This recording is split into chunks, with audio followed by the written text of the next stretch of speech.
Je suis entré au tribunal en uniforme SEAL, mon père a ri, ma mère a secoué la tête, mais le juge qui m'a regardé comme si j'étais un fantôme surgi des abysses de l'Atlantique, a murmuré « Mademoiselle, vous n'êtes pas venue pour être jugée, mais pour juger. » Et là, j'ai sorti le dossier qui allait faire trembler les piliers de la République.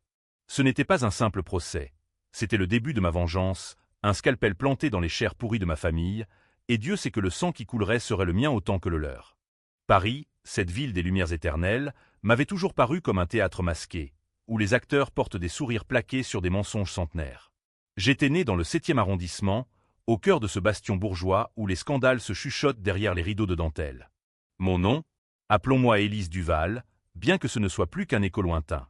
À 35 ans, je n'étais plus la fille modèle qui avait renoncé à son rêve de médecine pour épouser un avenir tracé par les mains paternelles.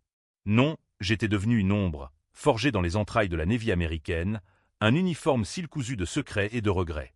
Tout avait commencé 10 ans plus tôt, par une nuit d'orage sur la Seine. J'avais 25 ans, fraîchement diplômé de Sciences Po, et mon frère aîné, Antoine, était l'étoile montante du ministère de la Justice.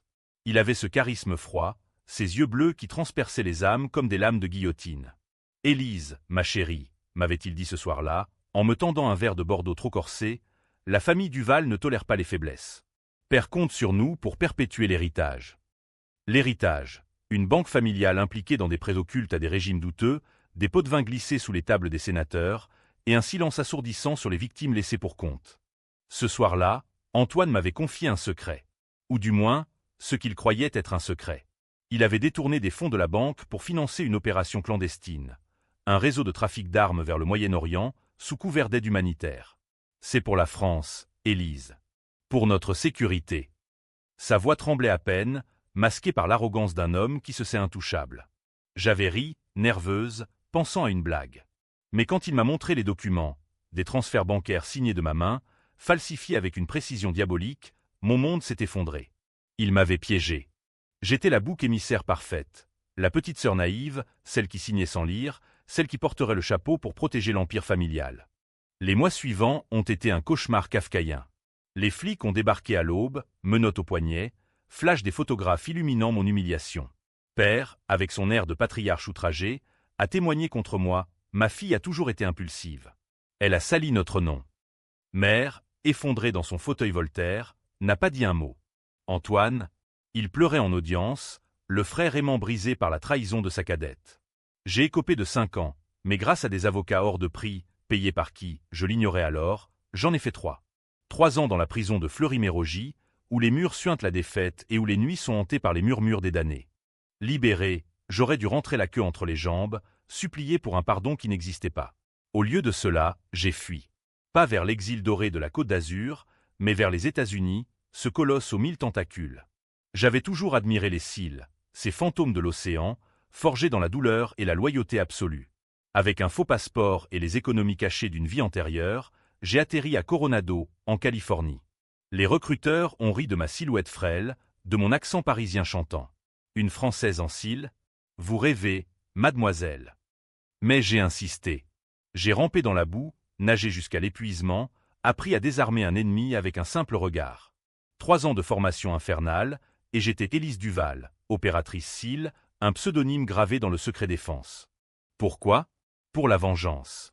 Pas la petite vengeance mesquine, non. Une vengeance architecturée, patiente, qui rongerait les Duval de l'intérieur comme un acide lent. J'ai infiltré des réseaux, collecté des preuves, des enregistrements d'Antoine négociant avec des trafiquants syriens, des mailles de père ordonnant des liquidations financières qui avaient ruiné des familles entières. J'avais un dossier, un léviathan de corruption, prêt à être lâché sur Paris comme une bombe à fragmentation. Mais la revanche n'est jamais linéaire. En rentrant en France, sous couvert d'une mission diplomatique bidon, j'ai découvert que le piège s'était refermé plus tôt que prévu. Antoine s'était marié. À Claire, ma meilleure amie d'enfance, celle qui m'avait juré fidélité dans la cour de récré. Elle portait désormais mon alliance, celle que j'avais imaginée pour moi-même avant que tout ne s'effondre. Pire, elle était enceinte. De lui. Le fruit du ventre, symbole de leur trahison doublée. Je les ai observés depuis l'ombre, depuis un café anonyme du Marais. Antoine, plus bedonnant, plus calculateur, gravissait les échelons au Quai d'Orsay. Père, veuf depuis peu, mère emportée par un cancer foudroyant, sans un adieu, régnait toujours sur la banque Duval et fils. Il vivait dans l'opulence, ignorant que la sœur revenue d'entre les morts les guettait. Mon plan était simple, infiltrer le tribunal où Antoine plaidait désormais, en tant que substitut du procureur. Utiliser mon uniforme cil comme un leurre, un choc visuel pour désarçonner, puis déverser le poison. Le jour J, le palais de justice de Paris bourdonnait comme une ruche en furie. Affaire banale, un dealer maghrébin accusé de trafic. Antoine, en toge impeccable, débitait son réquisitoire avec la ferveur d'un inquisiteur. Je suis entré par la porte de service, l'uniforme kaki froissé par le voyage, les insignes luisants sous les néons. Les gardes m'ont arrêté, mais j'ai brandi une accréditation forgée par un contact CIA, un ami de formation, redevable. Mission classifiée, messieurs. Je dois voir le juge immédiatement. La salle d'audience s'est figée quand j'ai franchi les battants. Père, au premier rang, a éclaté de rire, un ricanement nerveux qui a résonné comme un glas. Élise, en uniforme militaire, c'est une farce. Mère n'était plus là pour secouer la tête, mais son fantôme planait. Antoine, pâle comme un linge, a bafouillé. Qu'est-ce que le juge, un vieil oiseau aux lunettes cerclées d'or, m'a fixé, hypnotisé par l'absurde. Mademoiselle Duval, expliquez-vous. Ceci n'est pas un cirque. J'ai posé le dossier sur le banc, un pavé de 1000 pages relié en cuir noir. Monsieur le juge, ceci n'est pas une farce. C'est une confession. La mienne et celle de ma famille. Les flashs ont crépité, les murmures se sont mués en tumulte. Antoine a tenté de m'interrompre, mais les huissiers l'ont retenu. J'ai commencé à lire, voix claire et tranchante, forgée par des briefings sous le feu, les transferts, les noms, les dates. Chaque mot était une lame, tailladant la façade des Duval. Le scandale a éclaté comme une bulle de savon empoisonné. Les journaux titraient « La CIL française dévoile la corruption des élites ». Père a été arrêté le soir même, menottes au poignet dans son bureau lambrissé. Antoine, viré du ministère, s'est barricadé chez lui avec Claire, qui hurlait au téléphone « Élise, comment as-tu pu ? Nous t'aimions. » Aimer ? Le mot sonnait faux, comme un mensonge susurré dans l'oreille d'une condamnée. Mais la vengeance, la vengeance est une maîtresse cruelle. Elle exige plus que la ruine, elle veut l'âme. Et c'est là que les ombres se sont refermées sur moi. Les nuits suivantes furent un tourbillon de cauchemars éveillés. Paris, ma ville natale, s'était mué en un labyrinthe hostile, où chaque coin de rue charriait l'écho de mon nom maudit. J'avais loué un studio anonyme à Belleville, quartier des exilés et des oubliés, où l'odeur d'épices et de désespoir masquait à peine la puanteur de la trahison. Mon uniforme cil, plié dans une valise sous le lit, n'était plus qu'un talisman usé, un rappel que la force brute ne suffit pas contre les serpents du foyer. Antoine m'avait contacté par un canal sécurisé, un burner phone glissé sous ma porte comme un billet doux empoisonné. Rencontrons-nous. Pour Claire. Pour l'enfant. Sa voix, au téléphone, était un mélange de supplication et de menaces voilées. J'avais accepté, non par pitié, mais par curiosité malsaine. Où s'arrêtait le monstre que j'avais créé? Le rendez-vous fut fixé au Père-Lachaise, ce cimetière gothique où Baudelaire et Proust sommeillent sous les ailes des anges de pierre. Ironie du sort, Mère y reposait désormais, sa tombe fleurie de roses blanches que je n'avais pas posée. Il arriva seul, silhouette voûtée sous un imperméable gris, les yeux cernés par des nuits blanches. Pas de garde du corps. Antoine avait toujours préféré la ruse à la force. « Élise, murmura-t-il en s'approchant, tu as détruit tout ce que nous avions bâti. Père est en tôle, la banque en faillite. Et Claire, elle saigne. Littéralement. Le stress, le scandale. L'enfant est en danger. » Ces mots étaient des flèches empoisonnées, visant ma culpabilité latente. Je restais de marbre, adossé à la sépulture de Chopin, le vent automnal fouettant mes cheveux courts. Et toi, Antoine, as-tu pensé à moi quand tu falsifiais ma signature? Quand tu m'envoyais croupir à Fleury pendant que tu sirotais du champagne avec tes amies syriennes? Ma voix était un sifflement, aiguisé par des années de silence. Il recula d'un pas, comme frappé. Puis, le masque tomba. Un sourire carnassier étira ses lèvres. Tu étais faible, Élise. Toujours à pleurnicher sur l'éthique, sur la justice. La famille avait besoin d'un sacrifice. Et toi, avec ton idéalisme de petite bourgeoise, tu étais parfaite. Mais maintenant, j'ai des preuves contre toi. Tes contacts SEAL, tes missions off the books. Un mot de moi à Interpol, et tu finiras tes jours à Guantanamo. Le chantage. Classique Antoine. Il sortit une enveloppe Kraft, la jeta à mes pieds. Des photos, moi, en tenue de combat, négociant avec des armes en Afghanistan. Falsifié? Peut-être. Mais assez pour semer le doute. Reviens dans le giron, petite sœur. Aide-moi à tout effacer. Pour Claire. Pour l'innocent. L'innocent. Le mot me transperça comme une baïonnette. Était-ce possible? Avais-je, dans ma soif de revanche, condamné un bébé à naître? Je ramassai l'enveloppe, feignant la capitulation. D'accord. Mais pas ici. Chez Père, ce soir.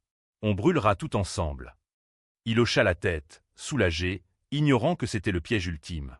La maison familiale, ce hôtel particulier du 7e, était un bunker de secrets, coffre-fort, dossiers enterrés sous les parquets. J'y allais armé jusqu'aux dents, un Glock dissimulé sous mon manteau, vestige de mes jours-cils. Antoine m'attendait dans le salon, un feu crépitant dans la cheminée, 2 verres de cognac posés sur la table basse. À la famille, toast et île, les yeux brillants. Je bus, sentant l'alcool brûler ma gorge comme un remords. Puis, je sortis le dossier B, celui que personne ne connaissait, les preuves de son implication directe dans un meurtre. Pas un meurtre abstrait, non, l'assassinat d'un journaliste, Henri Lefebvre, qui avait flairé le trafic d'armes 10 ans plus tôt. Antoine l'avait fait taire, via un tueur à gages payé par la banque. J'avais les virements, les appels, le tout irréfutable. Tu te souviens d'Henri? Il enquêtait sur nous. Sur toi. Son visage se décomposa. Mensonge. C'était Père. Cria-t-il, bondissant vers le téléphone. Mais j'étais plus rapide. Le Glock pointé, je le forçai à s'asseoir. Assieds-toi, frère. On va appeler Claire. Lui dire la vérité. Surtout. Les minutes qui suivirent furent un opéra wagnérien de cris et de pleurs. Claire, au bout du fil, hurlait « Antoine, dis-moi que c'est faux ». Il balbutiait, se contredisant, lissant sa toge de procureur imaginaire. Puis, le silence. Un silence de mort. Je ne peux plus, Élise. Tu as gagné. Il se leva, chancelant, et se dirigea vers la bibliothèque. Je crus à une arme cachée, mais non, il en tira un revolver ancien, un souvenir de la guerre. Pour Claire, murmura-t-il, avant de presser la détente contre sa tempe. Le coup de feu retentit comme un jugement dernier, éclaboussant les portraits ancestraux de sang. Je restai figé, le Glock pendant mollement. Suicide? Ou meurtre déguisé? La ligne était floue, et mon âme le savait. La police arriva vite, alertée par le voisinage. Père, depuis sa cellule, apprit la nouvelle par le journal du matin. Quant à Claire, elle accoucha prématurément cette nuit-là. Un garçon, fragile comme un oiseau tombé du nid. Elle le nomma Antoine Junior, un acte de défi ou de deuil. Je l'ignorais. Mais le twist, le vrai twist, vint plus tard. Dans les affaires d'Antoine, je trouvai une lettre. Pas pour moi. Pour mère. Datée de la veille de sa mort, maman, Élise n'était pas innocente. Elle savait pour le trafic. Elle a participé. Je l'ai couverte, mais plus maintenant. Pardonne-moi. Mensonge posthume ou vérité enterrée? Mon cœur se serra. Avais-je, dans ma fureur, vengé un innocent? Ou puni un coupable qui m'avait protégé une dernière fois? Paris, sous la pluie, semblait rire de moi. Les funérailles d'Antoine furent un cirque macabre, un dernier acte pour la dynastie Duval. L'église Saint-Sulpice, avec ses orgues grondants et ses vitraux saignants, accueillit une foule de hypocrites, politiciens en deuil théâtral, banquiers aux cravates noires, et Claire, voilée de crêpe, serrant le nouveau-né contre sa poitrine pâle. Père, libéré sous caution pour l'occasion, trônait au premier rang, un spectre ridé aux yeux injectés de haine. Il ne me vit pas, tapi dans l'ombre du confessionnal, observant comme un rapace. J'avais changé d'apparence, perruque blonde, lunettes fumées, un tailleur anonyme acheté chez Monoprix. La vengeance n'était pas finie. Elle mutait, devenait une hydre aux têtes multiples.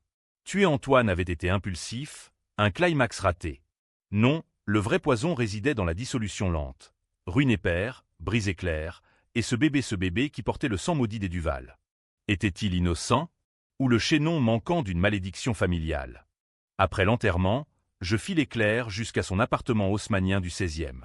Elle rentrait seule, le landau brinque-ballant sur les pavés humides. Je l'abordai dans l'ascenseur, masquant mon visage d'un foulard. « Madame Duval, j'ai des informations sur la mort d'Antoine. » Des vraies. Elle sursauta, ses yeux verts, mes yeux, héritage maternel, emplis de terreur. « Qui êtes-vous » Sa voix chevrotait, brisée par le chagrin. « Une amie. De l'ombre. Laissez-moi entrer. Pour l'enfant. » Elle hésita, puis céda. L'appartement était un mausolée de luxe, meuble Louis XV, photo d'Antoine en cadre d'argent. Le bébé pleurait dans son berceau, un cri strident qui transperçait l'air. Claire le berça, mécaniquement, tandis que je posais l'enveloppe sur la table. La lettre d'Antoine, plus des enregistrements audio où il confessait le meurtre de Lefebvre. Votre mari n'était pas l'homme que vous croyez. Il vous a menti, comme il m'a menti. À moi, Élise. Elle pâlit, relisant les mots comme un poison. Élise, la sœur, celle qui, sa voix se brisa. Je retirai le foulard, révélant mon visage. Un hurlement étouffé. Tu l'as tué. Je secouai la tête. Suicide. Mais il a choisi, Claire. À cause de ses péchés. Et des miens. Les heures suivantes furent un duel verbal, un exorcisme à deux voix. Elle me raconta tout, comment Antoine l'avait séduite pendant mon incarcération, promettant un amour purgé des ombres familiales. Il disait que tu étais folle, Élise. Dangereuse. Que tu inventerais tout pour te venger. Dangereuse. Le mot résonna en moi comme un écocile. J'avais tué en mission, des ombres sans nom dans le désert irakien. Mais là, c'était viscéral, familial. Claire, enceinte, avait-elle su? Avait-elle fermé les yeux sur les nuits où Antoine rentrait taché de culpabilité? Je l'aimais, Élise. Aveuglément. Mais maintenant ce bébé. Il mérite mieux que ce sang. Ses larmes coulaient, et pour la première fois, je vis la femme brisée derrière l'ami trahi. Je partis sans un mot, mais pas sans un plan. Père. Le patriarche. Il était le verrou final. Libéré sous caution, il préparait sa défense. Un avocat vedette, des témoins achetés, une narrative où j'étais la folle vengeresse. Je l'infiltrai via un contact ancien, un hacker marseillais redevable d'une mission passée. S'aimer était un trésor. Correspondance avec des oligarques russes, plan pour saboter mon dossier s'il en le liant à du terrorisme. Pire, une clause testamentaire, révélée dans un brouillon, qui déshéritait tout le monde sauf Antoine. Et maintenant, le bébé érythréil, ou Claire, veuve éplorée. La confrontation eut lieu dans son bureau de la banque, un sanctuaire de bois sombre et de cuir craquelé. Il me convoqua, pensant m'avoir piégé. Élise, ma fille prodigue. Assieds-toi. Son ton était paternaliste, comme avant la chute. Je m'exécutai, le Glock dissimulé dans mon sac. Père, parlons franc. Antoine est mort. La banque coule. Et toi, tu vas payer pour Lefebvre. Pour moi. Pour mère, qui est morte en sachant que tu l'avais trompée avec ta secrétaire. Il rite, un gloussement sénile. Ta mère? Une sainte. Mais faible, comme toi. Antoine était mon fils, mon vrai héritier. Toi? Un accident. Les mots me giflèrent. Accident. 25 ans d'amour fin, balayé. Je sortis le revolver, pas pour tuer, mais pour menacer. Signe les aveux. Ou je tire. Il signa, tremblant, ignorant que j'avais déjà les preuves. Mais alors qu'il posait le stylo, son regard se durcit. Une alarme silencieuse, des gardes surgirent, armes au poing. La fusillade fut brève, chaotique. Un garde abattu, père blessé à l'épaule. Je m'enfuis par les toits, sautant de mansarde en mansarde comme dans un film de Melville. Blessé moi-même, une balle effleurant ma cuisse, je me réfugiai dans les catacombes, ces boyaux ossuaires sous Paris. Là, dans l'obscurité piquetée de crânes, je pansais mes plaies, réfléchissant. La vengeance m'avait transformé en monstre. Père vivrait, pour souffrir. Mais Claire? Le bébé? Des jours passèrent en cavale. Les flics me traquaient, qualifiant l'attaque de terrorisme domestique. Les médias débattaient, héroïne ou psychopathe. Certains me voyaient comme une justicière, une Jeanne d'Arc des bas-fonds, d'autres, une parricide en herbe. Et moi? Je lisais la lettre d'Antoine encore et encore. S'il m'avait couverte, pourquoi ce mensonge final? Était-ce pour me tester, ou pour me damner? Un soir, Claire m'appela. Numéro masqué. Élise, viens. Pour le bébé. Il est malade. Les docteurs disent c'est génétique. Le cœur des Duval. Faible. Mon cœur se serra. Génétique. La malédiction. Je vins, masqué, dans une clinique privée de Neuilly. Le petit Antoine Junior gisait, minuscule, branché à des machines qui bipaient comme des bombes à retardement. Claire, épuisée, me tendit une main. Aide-moi à le sauver. Vends les preuves restantes. Sauve l'héritage pour lui. C'était le choix. La twist qui divisait, pardonner pour l'innocent ou achever la purge. Les couloirs stériles de la clinique sentaient le désinfectant et le désespoir, un parfum que je connaissais trop bien des infirmeries Syl. Le bébé, ce minuscule paquet de chair et de promesses brisées, luttait contre un destin écrit dans les gènes corrompus de nos ancêtres. Claire, les yeux rougis par des nuits sans sommeil, me fixait avec un mélange de haine et de supplication. « Élise, il n'a rien demandé. Il n'est pas Antoine. Il n'est pas toi. Il est juste. » Juste. Le mot flottait comme un défi. J'avais traversé des champs de bataille où l'innocence était un luxe, où des enfants comme lui servaient de boucliers humains. Pourtant, ici, dans cette bulle aseptisée, le monde se réduisait à ce berceau. Je touchais sa menotte, froide et fragile, sentant un courant électrique. Le sang Duval, ce poison hérité qui coulait aussi dans mes veines. Que veux-tu de moi, Claire? L'argent? Les preuves? Tout. Et rien. Aide-moi à négocier avec ton père. Il a des connexions, des fonds offshore. Pour l'opération du cœur. En échange, je témoigne contre lui. Pas contre toi. Son marché était tentant, un équilibre précaire sur le fil du rasoir. Père, hospitalisé pour sa blessure, mijotait déjà sa contre-attaque. Des rumeurs me liaient à des extrémistes islamistes, un twist raciste pour galvaniser l'opinion. La France, cette république fracturée, adorait les boucs émissaires. J'acceptais. Pas par bonté, mais par calcul.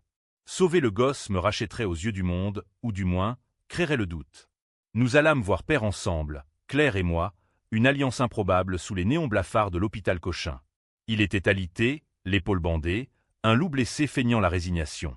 Mes filles, raillait-il en nous voyant. La traîtresse et la veuve. Que voulez-vous? Mon âme?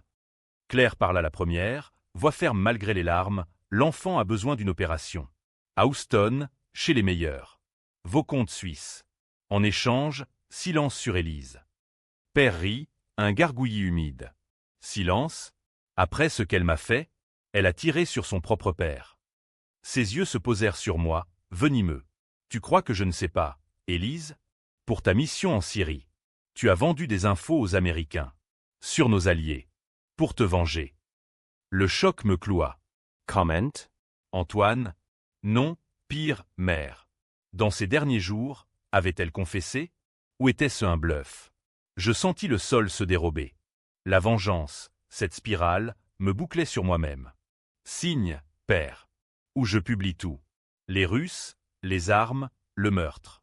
Et ta liaison avec la secrétaire, qui a mené mère au tombeau.